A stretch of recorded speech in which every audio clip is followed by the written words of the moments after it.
Nung natapos ko ang aking pag-aaral.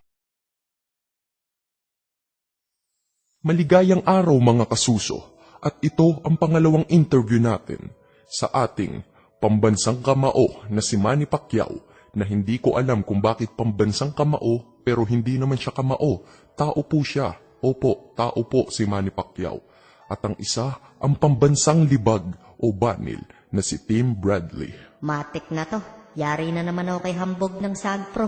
Ang itim mo para kang pinaglihi sa ilalim ng kawali. Masakit ba ako magsalita? Palo ko sa iyo to eh. Pak! Napapansin namin sa mga laban nyo, mahilig ka mangyakap. May gusto ka ba kay Manny o may nararamdaman ka ba sa kanya? Meron. Mahal mo siya? Oo. Mahal mo siya? Ng buong Mahal ko puso siya. mo? Kukuskusin ko lahat ng libag sa katawan ko kung gugustuhin niya. Yung talagang matatanggal yung libag ha? Tatanggalin natin yan, lalo na sa Pati yung tuhod. siko, wag natin Pati kakalimutan. itong siko. Baka naman binobola mo lang siya.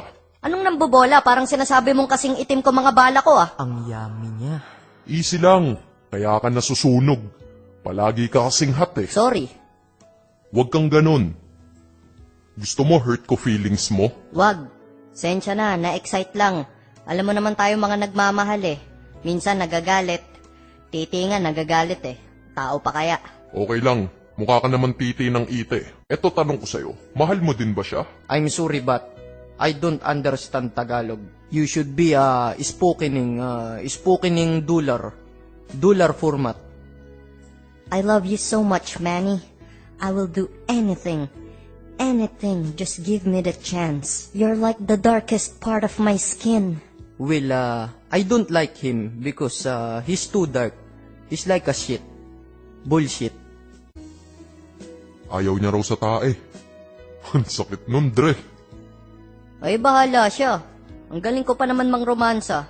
Ganito ako mandila, oh. Ganon. Tsaka dati akong DJ, ganito.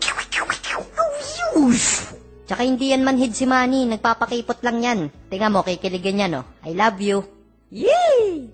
Kita mo? Sabi ko sa'yo, tatablang ka sa akin eh. Coco Martin to. Black version nga lang.